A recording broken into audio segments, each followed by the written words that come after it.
balik. Manusia, Bu, manusia kami tinggal di sini. Kita semua punya hak yang sama di Republik ini. Nama kami. Beritahukan itu. Sudah, silakan. Kalian yang memancing keributan. Tidak ada yang memancing keributan di sini. Pulang. Dilarang buat ibadah. Satu.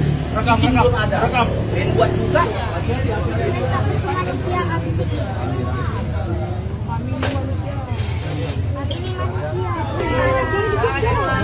Silakan.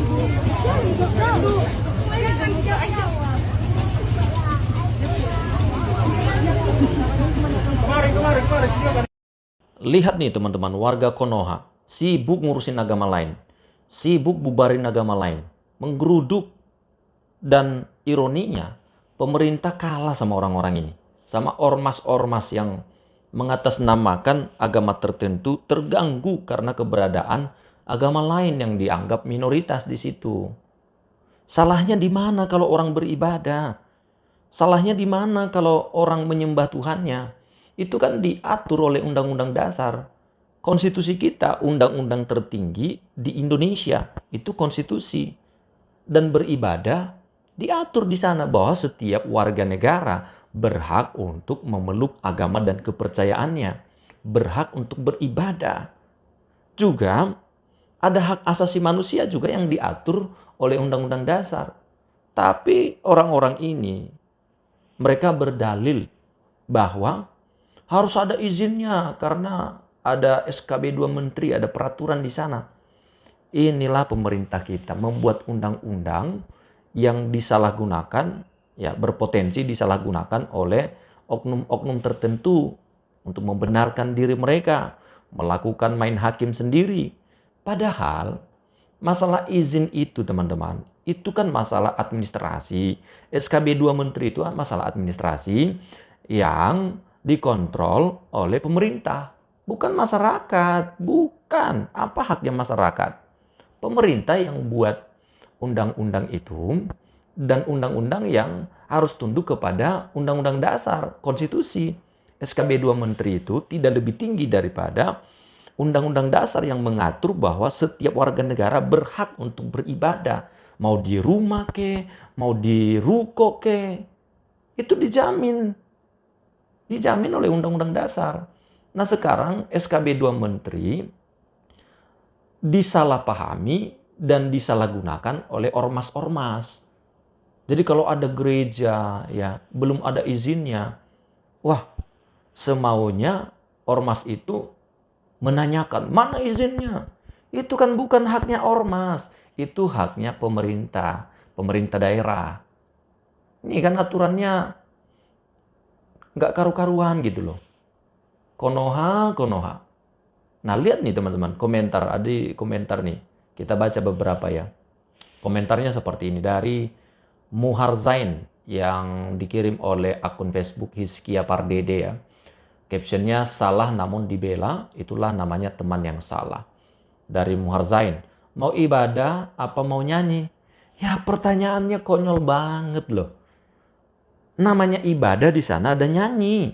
Bahkan kadang-kadang bukan hanya nyanyi tapi juga ada musik. Di gereja itu ada musik, ada nyanyi. Dan itu bagian daripada penyembahan orang Kristen kepada Tuhannya.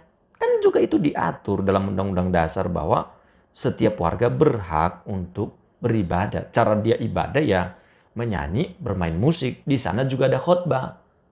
Ini dibalas oleh Hizkia Pardede yang punya akun ya. Persekutuan di gereja disertai pujian, doa, dan khotbah. Dijelasin begitu. Ya jelas memang seperti itu dia. Kemudian ada lagi nih dari Ilal Fasri. Apapun ceritanya, Tuhan Kristen itu, ini kasar banget sih teman-teman. Bacanya jijik kita. Bacanya aja kita jijik. Dia bilang apa?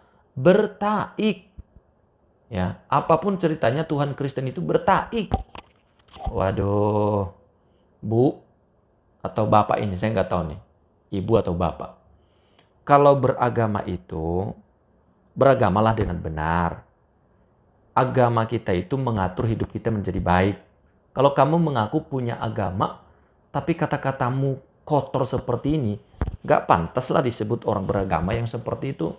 Orang beragama itu kan orang yang punya akhlak, ya, punya moral dan etika karena agama mengajarkan itu. Iya kan? A itu tidak, agama itu kacau. Berarti kalau digabung agama artinya tidak kacau. Nah ini komentarnya kacau nih. Apakah Anda orang yang beragama? Dia bilang apapun ceritanya Tuhan Kristen itu bertaib. Ya elah. Ini masuk ranah penistaan sih teman-teman. Tapi ya sudahlah, kita doakan dia supaya Tuhan menjamat, memberkati dia, menolong dia untuk bertobat dan memahami kebenaran. Dibalas sama Hizkia Pardede yang punya akun Facebook ini ya. Orang-orang seperti Anda lah yang dicari Yesus untuk dipulihkan. God bless you. Nah kan, didoain supaya dijumpai sama Tuhan Yesus dalam kasih-Nya. Bukan dihukum, tapi dengan kasih-Nya untuk memberkati. Ya, Ilal Fazri. Saya nggak tahu ini perempuan atau laki-laki. Jadi terjadi penggerudukan ibadah ya teman-teman ya. Tempat ibadah di Jalan Garu 5, Kecamatan Medan Amplas. Itu pada Minggu 19 Juli 2026 kemarin. Ya di minggu kemarin. Dan ini pemicunya adalah warga meminta izin bangunan. Padahal teman-teman, pengakuan daripada warga gereja sudah mengurus perizinan sudah 9 tahun. Ini gereja Pentakosta Tabernakel GPT ya di Medan. Sudah diurus 9 tahun tapi susah karena namanya izin itu yang dibuat oleh SKB 2 Menteri wajib 60 KTP bentuk dukungan dari warga. Jadi mereka menyerahkan 60 KTP untuk mendukung bahwa bangunan itu tidak mengganggu, ada izin, ya diizinkan.